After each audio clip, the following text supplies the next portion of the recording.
Hey everybody, thanks for tuning in to another episode. I wanted to give you a little bit of a rundown about my food plot here. If you've ever put in a food plot, you know they're a lot of work but a lot of fun. And the last year has definitely been a lot of both of those, as well as a lot of learning experiences. So what we've got here is a 3-acre food plot. Dirt's all worked up and ready to plant. The plan is to plant the last week of this month. It's August the 6th now. So we're gonna kind of watch the weather towards the end of the month, 3rd week or 4th week, and try to get the seed in the ground just before it rains, so that rain will help push it into the soil, as well as we'll also throw back some soil back on top of the seed after we put the seed down. We're just gonna broadcast it. So kind of wanted to take you through the last year as far as the food plot and how it all kind of came to where it is now. So let's back up for just a second.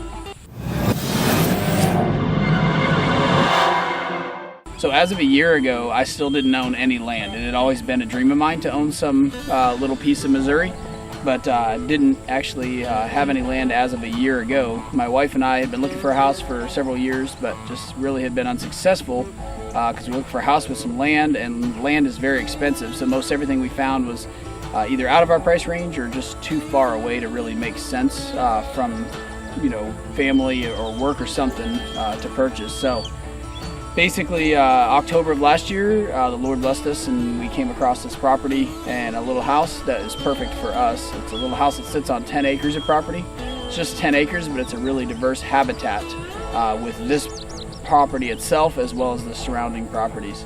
So kind of what we got going on is just north of us, there's a 13-acre lot there that's just basically thicket. The guy lets it grow up, and so it's a good bedding area. My property is mostly field. But then south of me, there's about a 40-acre bean field. So they'll cut from that bedding across my property to get over to that bean field. I also have about a 120-acre cornfield to the west of me, and then another cornfield on the north side of the bedding. So, and then as far as water source goes, we have a little pond on our property, and then there's about a 7-acre lake to the west of us too, kind of in the middle of that cornfield. So definitely a lot of water source too. So with food, water, and cover, it's definitely a good habitat right here. You might ask yourself, why are we putting in a food plot if we've got all that working for us right here? And my thinking or my strategy is that once the ag fields are harvested, that corn late October into November, and then the beans will be gone by mid-November. Basically after that, the bucks will go elsewhere looking for those high nutrient food sources. If you guys don't realize this, deer definitely deplete, especially the bucks, they deplete a lot of nutrients and actually neglect themselves of a lot of that while they're going through the rut as they're chasing and focused on things like that. So once the rut's over, they are going to be looking for those high protein food sources that they need to be able to replenish the nutrients back in their body. So really, if you can have food in December, that's your ticket. And December is our favorite time to bow hunt, so we figured that would be perfect. So the way we're thinking, this is going to be a late season property. The end of this month, what we're planning on planting is a fall buffet blend food plot mix that comes from Deer Creek Seed Company. These come in 25-pound bags. The 25-pound bag will cover, with this particular blend, will cover about 3.7 acres thereabouts. Basically, this is a wildlife food plot mix, guaranteed seed freshness, farming, homesteading, wildlife, landscape, what have you there. But it comes out of Deer Creek Seed Company, like I mentioned there, and they are a pretty awesome company. If you guys haven't checked them out yet, definitely do that. They have really good rates on their seed, as well as their shipping is free if you purchase over 25 pounds. Most normally they run specials for that. So that's really good, because I was looking at some other seed companies and it was going to cost me about $250 for the 50 pounds of seed, but another $220 or so for shipping. And with Deer Creek Seed Company, I bought the 50 pounds of seed for $260 and the shipping was free. So really awesome, but that's what we're gonna put in here, which is a mix of brassicas, purple top turnips, several different kinds of clover, a couple white and a red, things like that. So it should be a late season product. So that's why we're gonna put it in the end of August. It's supposed to come to maturity in 60 to 90 days. So basically by the end of October, end of November into December, it should be coming into full maturity and really ready to rock and roll for December there. So just to give you a little bit of a rundown of the last year on the food plot, I got my tractor, this little 47 Ford 8N. I got it in February, I believe it was.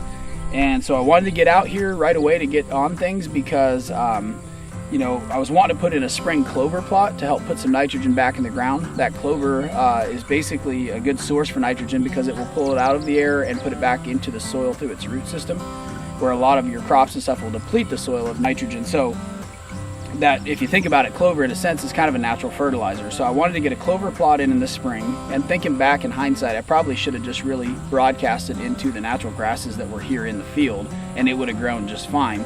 But I was kind of getting ahead of myself like I usually do, and I wanted to be able to work the soil. It had just been a pasture field, so I wanted to work the soil all up and be able to have a fresh dirt bed to work with. And so I got out here with a little 2-bottom plow in this 47 8N, and unfortunately we got a lot of spring rain, which is common, but what I was doing was out here trying to plow really when it was still too wet, and I knew that, but I was just trying to kind of get the the plot in. I was trying to meet the deadline, if you will. And so I would wait for it to stop raining and wait a couple days for it to kind of dry out and then try to get out here, but it just was still so wet from the rains and then snow cover that we had left from January. So as I was plowing it was plowing all right, but like I said, it was a little bit too wet, which is a lot of work on your engine of your tractor. So being a 47, this thing's seen a lot of years, so it definitely started to give me a little bit of trouble. It started kind of having a fuel deprived issue, or at least that's what I thought. It seemed like, because it would idle fine all the way up to 3/4 throttle, but at full throttle it would start to choke out and sputter and try to die. So I thought that it was something with the carburetor that was struggling to get enough fuel source into the engine. So I took the carburetor all apart, rebuilt it, put it back together, put it on the tractor, same thing, still doing it. So I thought, well, maybe I messed up my float when I readjusted the carburetor. So I took it all apart again, made sure to adjust my float properly, put it all back together, put it on the tractor, same thing, still doing it. So then I decided to go ahead and replace the entire fuel system. So I replaced the fuel tank, the sediment bowl, the fuel line, and rebuilt the carb again, thinking that maybe some sediment had gotten down in from the tank and everything, and put it back together, still same thing. So finally I just had enough, and I thought, well, I'm gonna take somebody who knows more than me. So my father-in-law has a friend that he retired with, and he is really, really smart. He's a mechanic. He doesn't necessarily work on tractors, but he tears down and rebuilds race cars, so he knows about everything there is to know about an engine, breaking it all the way down to the block. So I took it to Bill, and him and my father-in-law, they had this thing torn all to pieces, down to basically its shell, and I'm not even sure what all they did. They replaced a whole bunch of different things, basically converted it over from distributor with points and condenser to an electronic ignition. They put all new plugs and wires on it, rewired the whole tractor, a bunch of other things, and not sure what all they did, like I said, but when I got it back, it was working great, and it's worked fine ever since. So it's been great because we've been able to get back on track. So we missed our window for the spring clover plot, but basically I got to work right away as fast as I could on the fall, plot that we were going to put in. The unfortunate thing was, since I had gotten half the field plowed and half of it not, now I had half a field with furrows and the other half not, and I've got basically 2.5 to 3 feet of natural grasses that have grown up now that we're into summer. So I got out there and I mowed down the side that hadn't been plowed. That was easy. Got my brush hog out there and mowed it, and then went ahead and actually plowed it, and just didn't go as deep this time with the plow. I realized I really was going too deep anyway, just needed to take the topsoil and flip it. So got it plowed, then got it disc, and it turned out really good. But then my dilemma was the other side where it had been plowed. It was really hard to go over it, obviously, with a brush hog, with it having all the furrows, and some of it falls back in, so it's real rough riding. So I tried to disc it, and it just would basically lay the grass over and then create a barrier that the disc really couldn't work the dirt.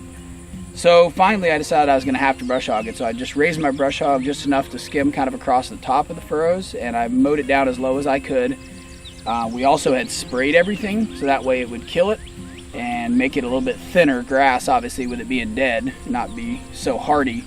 So we sprayed everything, got it killed. I went across the top of it and brush hogged it, and then was able to get in with the disc, and it finally did start working. So slowly but surely we've disc it and gotten it back to smooth. As you can see, I'm doing some disking now again, as we're still trying to get just some of that dirt worked back down into those furrows and basically smooth and level everything back out. So then it was time to put in some fertilizer and some lime for pH, since we weren't able to get that spring plot in. So I had done a soil sample. If you don't do soil sampling whenever you are putting a food plot in, you're really wasting your time. That's definitely a necessity. It's one of the most overlooked things when it comes to food plots, but definitely one of the most necessary, and it's fairly cheap.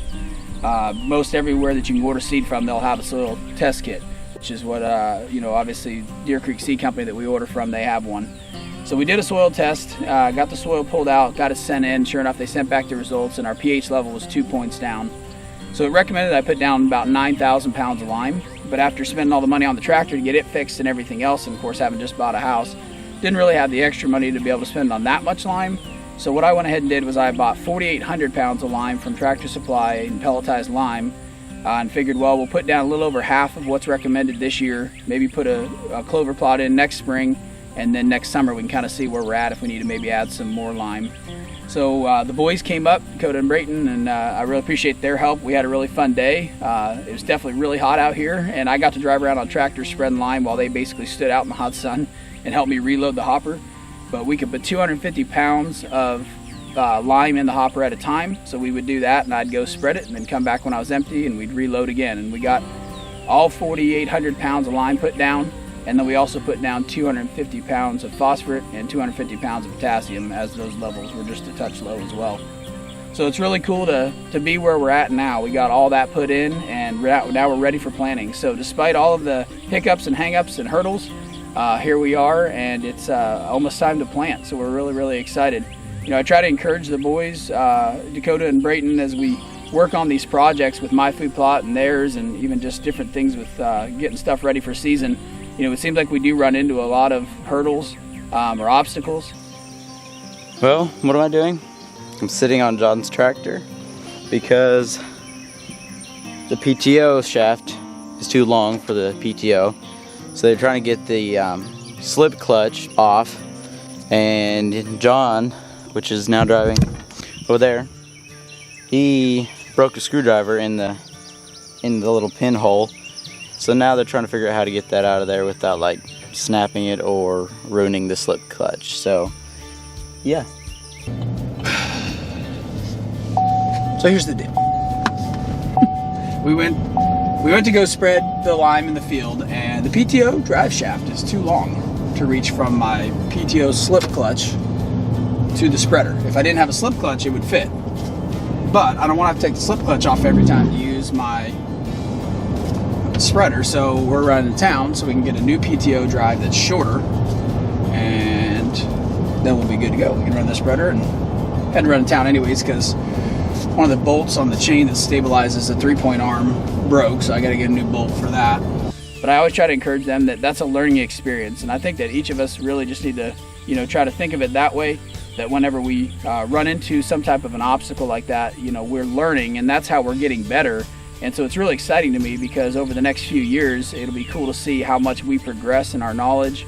I grew up a country boy, but not really a farmer. So basically everything I've learned, I've had to read on the internet. I read a lot of farmer forums and stuff to know kind of what the best processes are for things. Watching YouTube channels of people who are really smart as far as farming, and then also YouTube channels regarding hunters who are putting in food plots and what they do. So we've learned a lot from that and through experience, and that's really your best teacher. So it's been really cool the last year to be able to get out here and do this and see it all come together. So stay tuned, as we're gonna give you some updates as we go on the food plot and how it's growing, as well as hopefully some really awesome videos in the fall into winter time of us putting down some good deer on this food plot and seeing the basically the yield for all of the effort that we've put in to this. So if you like this video, be sure to hit the thumbs up. Be sure to subscribe to our YouTube channel. That way you'll be notified whenever we do put up a new video, and keep you posted as we go through the season. And we would appreciate you to follow us on Facebook and Instagram as well. So thanks for tuning in.